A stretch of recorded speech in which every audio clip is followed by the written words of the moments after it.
Hello বন্ধুরা, good morning. Welcome back to my channel Shantanu Moumita চ্যানেলে তোমাদের অনেক অনেক স্বাগত জানাই। সকালবেলা ঘুম থেকে উঠে চা খাওয়া দেখতে পাচ্ছ। হ্যাঁ, আমি আর আমার বর চা আর পাউরুটি দুটো খেতে বসেছি, আর ও বসে বসে ফোন ঘাটছে। আজকে এক জায়গায় যাবো, চলো এখন রেডি হয়নি। তো রেডি হয়ে বেরিয়ে পড়েছি। আমি আছি, সোনাই আছে, আর হ্যাঁ ও রয়েছে। ও গেছে একটু মিষ্টি আনতে, আর আমি গিয়েছিলাম একটু এটিএম এ টাকা তুলে আর টিকিট কাটতে যাচ্ছি। হ্যাঁ, ট্রেনে করে যাব অবশ্যই। এই দেখো তারকেশ্বর স্টেশন আমরা পৌঁছে গেছি। কোথায় যাব দেখতে পাবে। হ্যাঁ, তার আগে বলে নিই, এই ভিডিওটা কিন্তু অনেক দিনের পুরনো ভিডিও। আমি অনেক দিন হলো ভিডিও দিই না। তো আজকে আমার ভিডিওটা জমা হয়ে পড়েছিল, ভাবলাম দিয়ে দিই, তোমাদের সাথে একটু শেয়ার করি। স্টেশনে এসে আমি টিকিট কাউন্টার থেকে টিকিটটা কেটে নিলাম। কেটে নিয়ে এখানে দাঁড়িয়ে একটু ওয়েট করছি। আমার বর মিষ্টি আনতে গেছে, তো ও আসুক। আর এই যে আমি এই ড্রেসটা পরে নিয়েছি। শাড়ি পরে যাব না, যাব কোথায় জানো? একটা ননদের বাড়ি। হ্যাঁ, তাদের বাড়িতে আজকে রান্না আছে, রান্না পুজো। তো রান্না মানে অনেকেই জানো, ইচ্ছা রান্না, অনেক রকমের রান্না হয়। সত্যি খেতে কিন্তু আমার ভীষণ ভালো লাগে। তাই ননদ নিমন্ত্রণ করতেই আমি একবারও ভাবিনি, কিন্তু আমি অবশ্যই যাওয়ার জন্য রেডি হয়ে গেছি। তো হ্যাঁ, বলেছিল কিছুদিন আগেই। তো চলো, এখন ট্রেনে উঠে পড়েছি। আর আমাদের ট্রেন ছাড়বে 9:30টায়। তো সেই আমরা এখন বসে আছি। আর সোনাই তো কর্নার সিট ছাড়ে না, ট্রেন ছেড়েও দিয়েছে অলরেডি। আর আমার বড় ওদিকে কর্নার সিটটা নিয়েছে। আমি শুধুমাত্র কর্নার সিট বলছি কেন, সরি, উইন্ডো সিট নিয়েছে। আর আমি না উইন্ডো সিট পাইনি। আর আমার শরীরটা সেদিন ভীষণ খারাপ ছিল। আমার না জ্বর জ্বর ভাব এসেছিল। আমি ট্রেনে বসে বসেই ওষুধ খেয়েছিলাম জ্বরের। তো দেখছো ট্রেন যাচ্ছে, কত সুন্দর লাগছে। আর সত্যি কথা বলতে অনেক দিন পরে ট্রেন চাপলে যা ফিলিংস হয় আমার, সেটাই হচ্ছিল, খুব মজা লাগছিল। এখন নেমে পড়েছি হাওড়া স্টেশনে। তো হাওড়া স্টেশনে নেমে যাচ্ছি, যেতে যেতে আমার সোনাই বলছে খুব খিদে পেয়েছে। তাই দেখো একটা দোকানে ওকে নিয়ে চলে এলাম। এখানে অনেক কিছু পাওয়া যায়, কেক, প্যাটিস, স্যান্ডউইচ, সবকিছু। ওকে বললাম, ও চিকেন স্যান্ডউইচ খাবে বলছিল। আমি বললাম না, ভেজ খা, চিকেন স্যান্ডউইচটা খেতে হবে না। তো ভেজ স্যান্ডউইচ ও আর আমি দুজনে নিয়ে নিয়েছি, আর আমার বর নিয়ে নিয়েছে কেক। তো দেখো, খাওয়া দাওয়া কমপ্লিট করে সিম্পল একটুখানি জাস্ট খেয়েছি, খিদেটা প্রচন্ড পেয়েছিল তাই জন্য। তো খাওয়া দাওয়া করে এখন বেরিয়ে পড়েছি। তো বাইরে গিয়ে এখন আমরা অটো ধরবো। আমি আদেও জায়গাটার নাম একদম জানি না, এর আগেও এসেছি একবার, কিন্তু আমি নামটা ভুলে গেছি বা জানি না বলতে পারো। আমি জিজ্ঞাসাই করা হয়নি অনেকদিন। তো ওরাই নিয়ে যায়, ওরাই বলে কোথায় যেতে হবে। তো আমি জাস্ট অটোতে উঠে পড়ি। তো ও জিজ্ঞাসা করে নিল একটা ননদকে জায়গাটার নাম, ও ভুলে গেছিল। তো এই যে তিনজনে এখন অটোতে উঠে বসে আছি। অটোটা পেয়েও গেছিলাম সঙ্গে সঙ্গে। হ্যাঁ, এখানে সবসময় অ্যাভেলেবেল থাকে। তো চলো যাওয়া যাক। আর রাস্তা, হাওড়ার রাস্তাঘাট কত সুন্দর দেখো, বেশ দেখতে না দারুণ লাগে। আমাদের এখানের মতো নয়। শহর এলাকা বললে হবে, তো তার একটা দর্শনদারি তো আছেই, প্রচুর সুন্দর। আমার তো বেশ ভালো লাগছিল। আর সোনাই বেশি মজা পেয়েছে। ও অনেকদিন হয়ে গেল হাওড়া আসেনি, অনেক ছোটবেলায় এসছে, ভুলে গেছে। তো বাড়ি এখানে এসেই তো দিদি মানে ননদ মিষ্টি টিষ্টি প্রচুর দিয়েছিল, খাওয়া হয়ে গেল।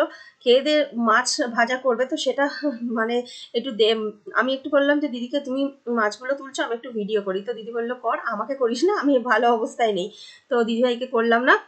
সবাই মিলে এখানে বসে আড্ডা মারছি, ননদ, দেওর সবাই এসছে। আমাদেরই একটু দেরি হয়ে গেল, তো ওরা আগে চলে এসছে। এই দেখো, এটা হচ্ছে ননদের ঠাকুর ঘর। তো খুব সুন্দর করে সাজিয়ে রেখেছে। আর এদিকটা ফাঁকা ছাদ রয়েছে। একটুখানি আমি ঘোরাঘুরি করছিলাম, আর সব থেকে বড় কথা তোমাদের সাথে একটু ভিডিও শেয়ার করছিলাম। আর এইদিকে দেখো কত গাছ বসিয়ে রেখেছে, কত কত ফুলের গাছ বসানো এখানে।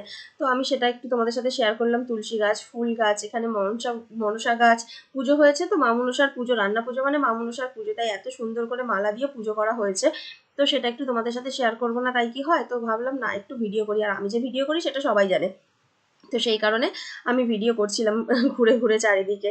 আর দেখো আশেপাশে শুধু বাড়ি আর বাড়ি। আমাদের গ্রামের মতো নয় যে বাবা মাঠ দেখা যাবে, অনেক কিছু অন্যরকম দেখা যাবে, সেটা নয়। মানে প্রকৃতিটা একটু আলাদা, ভিউগুলো মানে প্রচন্ড আলাদা। পুরো শহরের ভিউ যেমন হয় ঠিক সেরকম, চারিদিকে শুধু বাড়ি বাড়ি আর বাড়ি। তো সেই তারপরে খাওয়া দাওয়া করতে বসে গেছি। প্রথম থেকে খেতে খেতে ভুলে গেছি দেখাতে। আর কলা পাতায় খাচ্ছিলাম, এত ভালো লাগছিল কি বলবে। আর দিদির হাতে রান্না খুব সুন্দর, ভাজা ভাজা টাজা অনেক কিছু খেয়েছি। তারপরে আর ভিডিও করিনি, এবার বেরিয়ে গেছি। মানে বাড়ি ফেরার পথে অনেক করে থাকতে বলেছিল, থাকিনি। তারপর দেখো, এই দেখো গণেশ ঠাকুর দেখতে দেখতে আসছি। আর সন্ধ্যা হয়ে গেছিল তো, তাই আলো জ্বলছিল, খুব ভালো লাগছিল। রাতের হাওড়া শহর।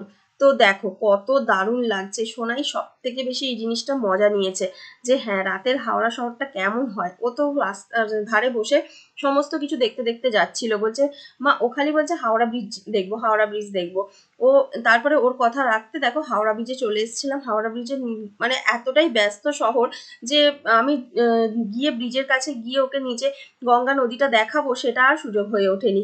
তাই বললাম থাক, তোমাকে অন্যদিন একদিন ঘুরতে নিয়ে আসবো, আজকে বাড়ি যাই। এই দেখো তোমাদেরকেও একটু শহর মানে ব্রিজের কাজটা ঘুরিয়ে দেখিয়ে দিলাম। দেখো লাইট চলছে, খুব সুন্দর লাগছে। আর এত ব্যস্ত শহর পারাপার করতে খুব অসুবিধা হয়, আমরা তো মানে অভ্যাস নেই, তাই আর গেলাম না। আর যাওয়ার সময় জানো একটু ইডলি একটু দই বড়া কিনে নিয়ে গেছিলাম। আর এদিকে দেখো ট্রেন এসে গেছে, ট্রেন এসে গেছে।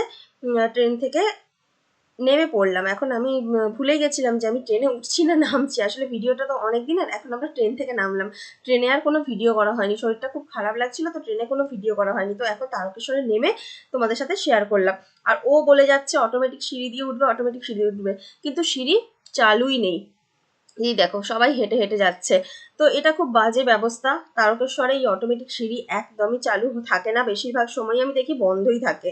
মানে যতবারই এসেছি বন্ধই দেখেছি। একবার আমার লাইফে আমি অটোমেটিক সিঁড়িতে উঠেছিলাম, তখন চালু ছিল। তো চলো এখন আমরা যাচ্ছি বাড়ির দিকে, বাড়ির পথে রওনা দিচ্ছি। ওপরে ব্রিজ থেকে নিচে ট্রেন লাইনটা তোমাদেরকে একটু দেখিয়ে দিলাম। তো অনেকদিন তো ট্রেনে চাপাও হয় না, স্টেশনে আসাও হয় না। তো এসে বেশ একটু অন্যরকম অনুভূতি হলো। তো বাড়িতে চলে এসেছি, বাড়িতে এসে এই দেখো দুধ জাল দিচ্ছি এখন। আমরা আজকে সেরকম কিচ্ছু খাবো না, খুব মানে শরীরটা ভালো লাগছে না। জার্নি করলে যা হয়, এই যে পাউরুটি সেঁকে নিয়েছি আর দুধ জাল দিয়ে নিয়েছি, ব্রেড পাউরুটি খাওয়া হবে। আর এর মধ্যে ওই যে ইডলি দই বড়া এইসবগুলো কিনেছিলাম এগুলো রয়েছে, কিন্তু এগুলো আর খাবো না, এগুলো রেখে দেবো, এগুলো পরের দিন খাওয়া হয়ে যাবে। এটা তোমাদেরকে আমি দেখিয়ে দিলাম জাস্ট। আর এই দেখো এর মধ্যে রয়েছে ওই যে সাম্বার চাটনি যেগুলো দেয় না, ওইগুলো এর মধ্যে রয়েছে। ওগুলো খেতে কিন্তু দুর্দান্ত লাগে, আমার তো কি ভীষণ ভালো লাগে, তোমাদেরকে আমি কি বলবো। তো সেটাই তোমাদের সঙ্গে একটু শেয়ার করলাম। আমার দেখা দেখি সোনাইও কিনেছিল, কিন্তু ও পুরোটা খেতে পারেনি। আর ওর সাথে আমি একটু টেস্ট করেছিলাম। তো তার জন্য আমারটা আর আমার খেতে ইচ্ছা করলো না যে আমারটা ফ্রিজে রাখাই থাকুক, আমি কালকে বরং তৃপ্তি করে খাবো। তো সেই জন্য এটাকে আমি এখন ফ্রিজে ভরে রাখছি।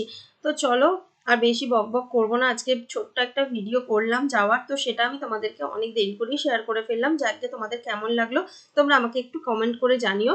আর দিদির বাড়ি গিয়ে সেখানে সত্যি আমার খুব ভালো লেগেছে, অনেক আনন্দ মজা করেছি সারাটা দিন। তো চলো এখন আর বেশি বড় করিনি ভিডিওটা, তো এখন এর মতো এখানে শেষ করছি। সবাই ভালো থেকো, সবাইকে গুড নাইট।